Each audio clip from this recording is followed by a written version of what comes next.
Hi, this is Heather, and we're continuing on our series of Facebook ads. And in our first video, we talked about boosting a post. In our second video, we learned a little bit about the Ads Manager. And in our third video, we learned about dark posts or lead generating ads.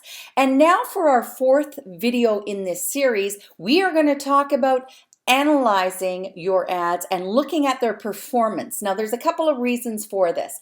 If you are not getting the clicks that you were hoping for, this would be a good time to stop your ad. Now, there's a lot of reasons why people might not be clicking on your ad, and it could simply be because your design work or your photos are not what are resonating or are not relevant to the people that are getting your ad in their newsfeed. Or the second reason is you might have chosen the wrong audience when you were setting up the ad.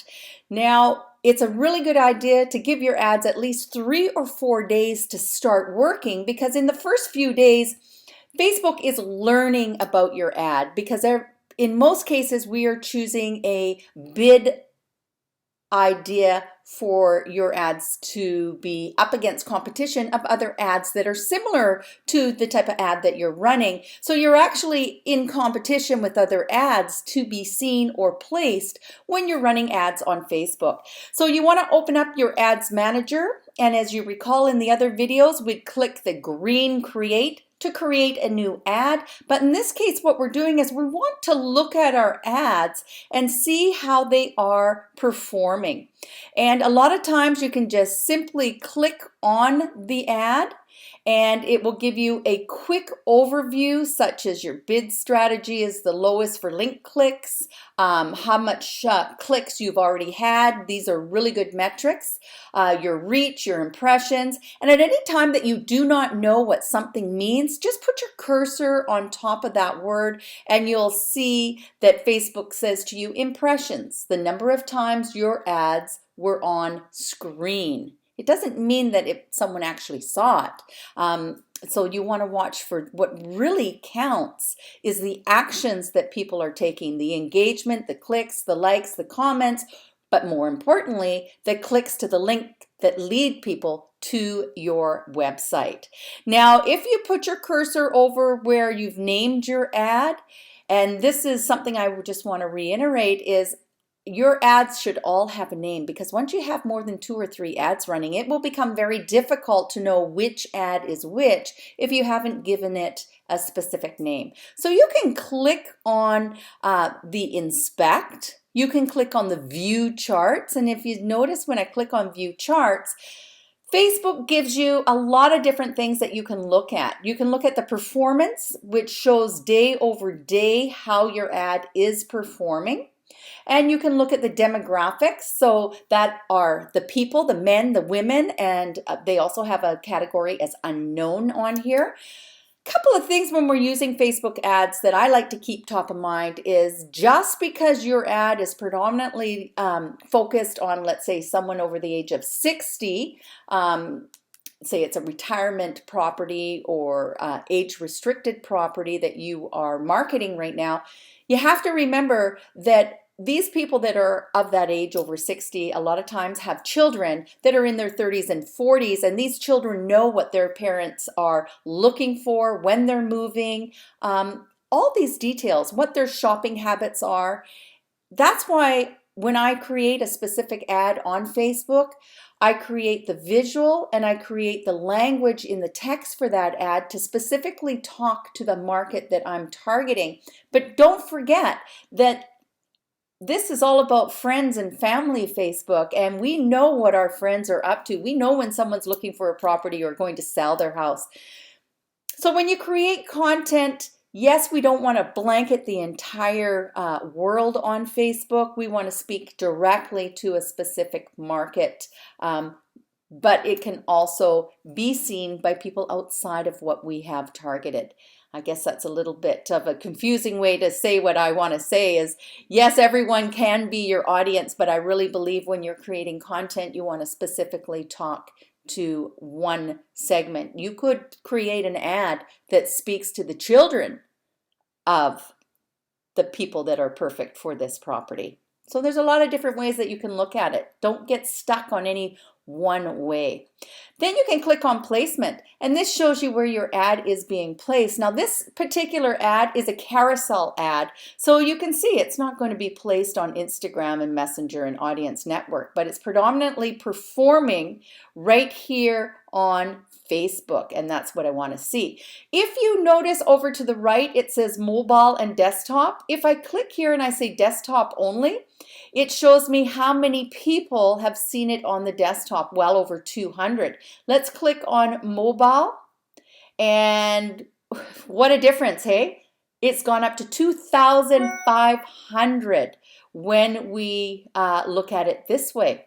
So predominantly, I'm going to say mobile is the winner here, but I'm still not going to take it off of desktop either. You can download your reports. You notice down here it says download. And you can also look at delivery. This delivery is not going to be on this particular ad, but these are all the different areas that you can look around at how your ad is doing.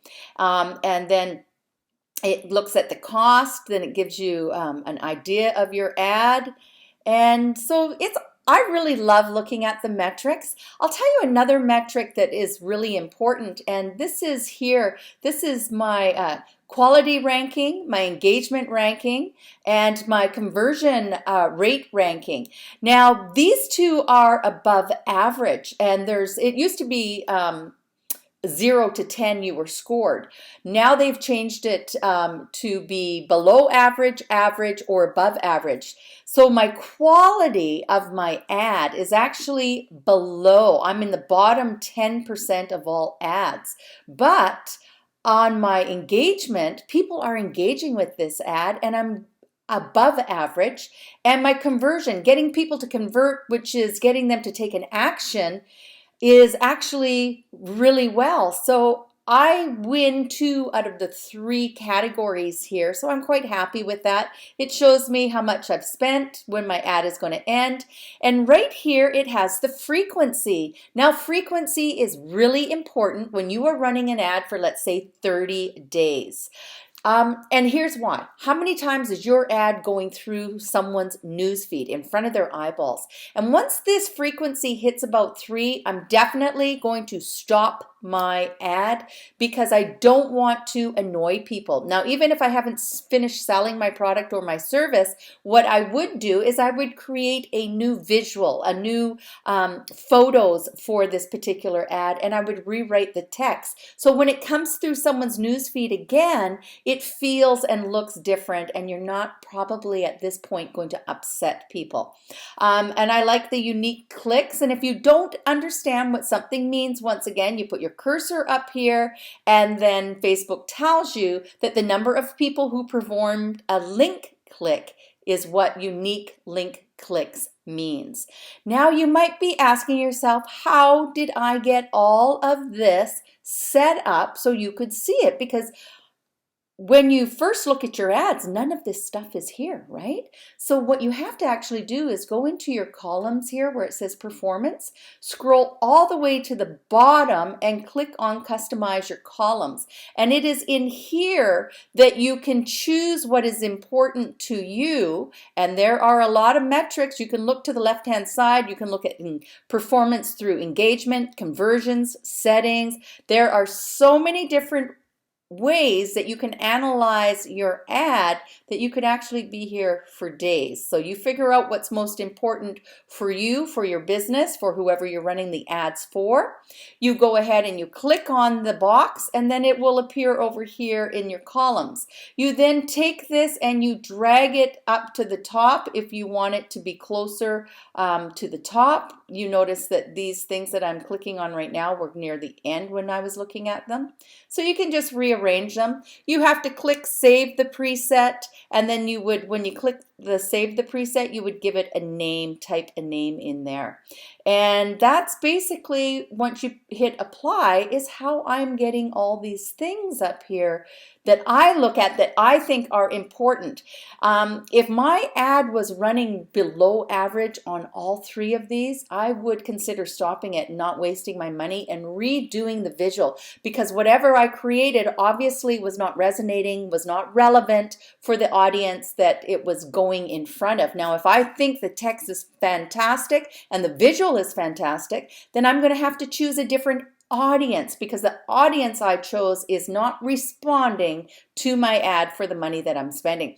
The other thing that you can look at is the breakdown, and the breakdown can be I don't necessarily think that the time is of as important as the delivery, and you can go right down to the platform it's delivering on and the placement. But I also showed you how you could look at that when we were opening up the ad in the view the charts, correct? So you can see how everyone is looking at it right here. Here are your numbers over here when it comes to Facebook desktop, Facebook mobile, and obviously the mobile app is by far the strongest. So I think it's really important that you give Facebook 2 or 3 days to get your ad going, and definitely after 1 week, it's good to come in here to look at the performance, to look at the breakdown, to look at the placement, and figure out what is important to you.